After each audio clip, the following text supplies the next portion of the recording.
Hello, thank you for watching. My name is Lukas Kapitein. I'm a professor in biophysics at Utrecht University. And today I want to tell you something about the amazing machines that operate within our cells. As you probably know, life needs cells. Everything that lives is made out of cells. And here you see a cartoon of a typical cell, so which has many different components. Of course, most importantly, the nucleus, where the DNA is the genetic material, but then also the endoplasmic reticulum, the Golgi apparatus, where proteins are synthesized and modified.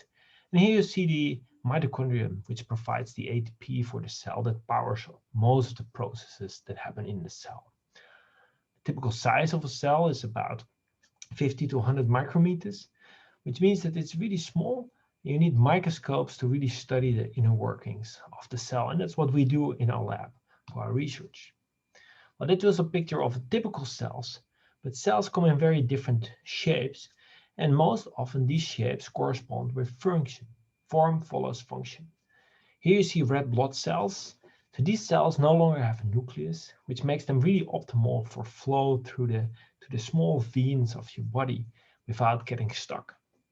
In contrast, sperm, of course, still has a lot of DNA. This is the information for the new organism that is to be made.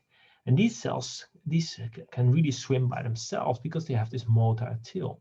So they are optimized for active transport. In the middle, you see the neurons, which is one of my favorite cell types. And neurons are the information processing units of the brain. They have a very complex organization with many input sites. These are the dendrites that receive signals, and then a single axon that can send out signals to other cells or to your muscle in order to contract. This complex architecture is only possible because inside these cells, many organelles and vesicles and components are being synthesized in the cell body and then transported to the dendrites or to the axon. And this transport is driven by motor proteins. These are amazing machines that you can see working here. They can literally take steps of 8 nanometer along microtubules. So microtubules you saw in the middle picture. These are tubes made from one protein called tubulin. This tubulin polymerizes head to tail like Lego. And so the polymer as a whole has an asymmetry, and motor proteins recognize this asymmetry, walk either towards one end or the other end. Now, when you look at real transport inside dendrites, you see that many different organelles and vesicles have very different behavior. So it's not just that things are moving back and forth. Some organelles move very rapidly, whereas others move more slowly, others are basically paused. So we really want to understand what is the function of these different patterns and what's the origin of these patterns. And this is corresponds to the activity of different motor proteins that move on different subsets of microtubules.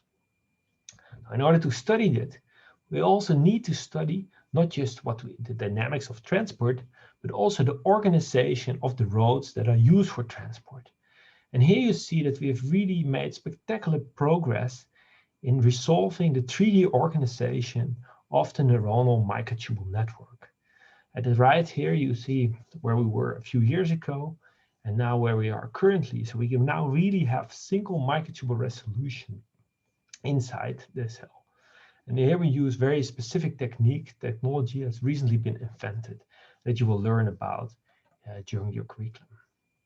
But perhaps you are wondering more, not how do the motors end up in the right destination, but how can these motors actually work?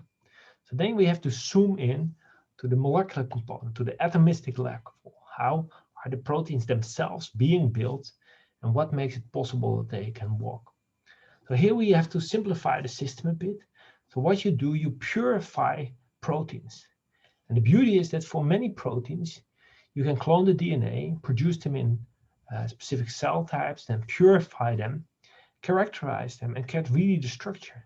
And also you can mimic their activity. You can recapitulate that outside the cell. So you can polymerize microtubules, add motor proteins that are labeled with a fluorescent marker.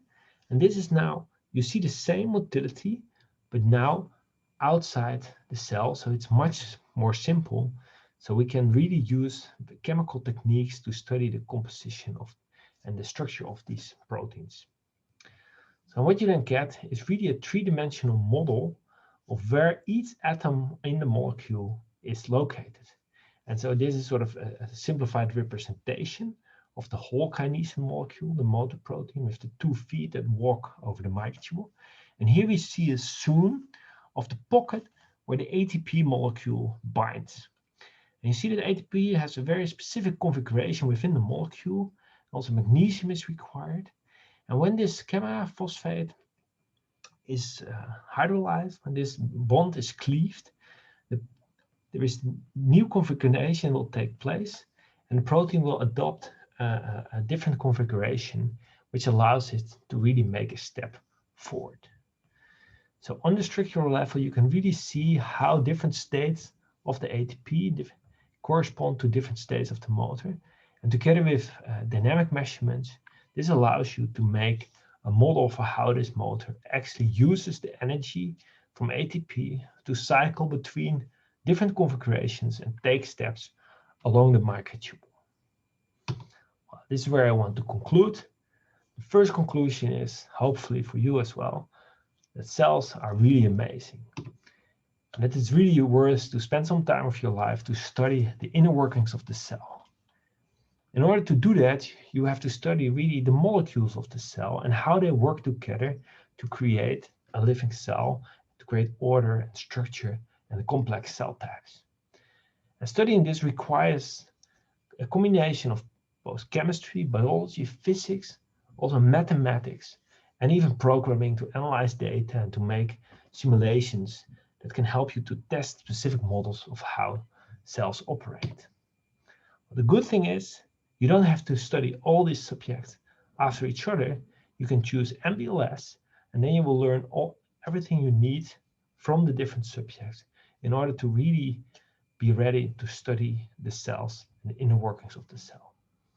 So I really hope I can welcome some of you next year and that we can together work on learning more about how the cells work.